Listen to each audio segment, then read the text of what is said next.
ಬೋಳ್ತಲೆಗೆ ಎಣ್ಣೆ ಯಾಕೆ ಒತ್ತೋದ್ಮೇಲೆ ಇಟ್ಟ್ಯಾಕೆ ವಯಸ್ಸಾದ್ಮೇಲೆ ಮದ್ವೆ ಯಾಕಂತ ಊರವ್ರೆಲ್ಲ ಆಡ್ಕತಾರೆ ನಿಂಗಣ್ಣೋಯ್ ನಿಂಗಣ್ಣೋಯ್. ನಿನ್ ಜೊತೆಯವ್ರಿಗೆಲ್ಲ ಮದ್ವೆ ಆಗಿ ಮೂರು ಮಕ್ಳು ಮಾಡ್ಕೊಂಡ್ ಆಟ ಆಡ್ಸ್ಕೊಂಡು ಕುಂತಿದ್ರೆ ನೋಡ್ಕೊಂಡ್ ಸುಮ್ನಿದ್ಯಲ್ಲೋ ನಿಂಗಣ್ಣೋಯ್ ನಿಂಗಣ್ಣೋಯ್. ಧನುರ್ಮಾಸ ಮುಗಿದೋಯ್ತು, ಆಷಾಢನು ಕಳೆದೋಯ್ತು, ದೀಪಾವಳಿ ಶುರುವಾಯ್ತು. ಚಂದ್ರಿನೋ ಸುಂದ್ರಿನೋ ಕೆಂಚಿನೋ ಕರ್ಗಿನೋ ಕುಳ್ಳಿನೋ ಮಳ್ಳಿನೋ ಸಿಕ್ಕುದ್ ನೋಡ್ಕೊಂಡ್ ಗಂಟಾಕೋ. ನೊಚ್ಚಿಗೆ ಬಿಸ್ನೀರಿ ಕಂಡು ಬೆಚ್ಚಗೆ ಎಡ್ತಿ ಜೊತೆಲಿ 2 ದಿವಸ ಕಳೆದ್ ನೋಡು. ಅದ್ಯಾಕಲ್ಲ ನಿಂಗಣ್ಣ ಜೀವನ.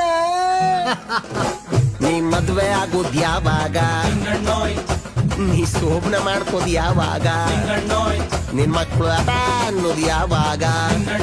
ಹೇಳೋಣ ಹೇಳೋಣ ಹೇಳೋಣ ಹೇಳೋಣ ಎದ್ದು ಹೇಳೋಣ.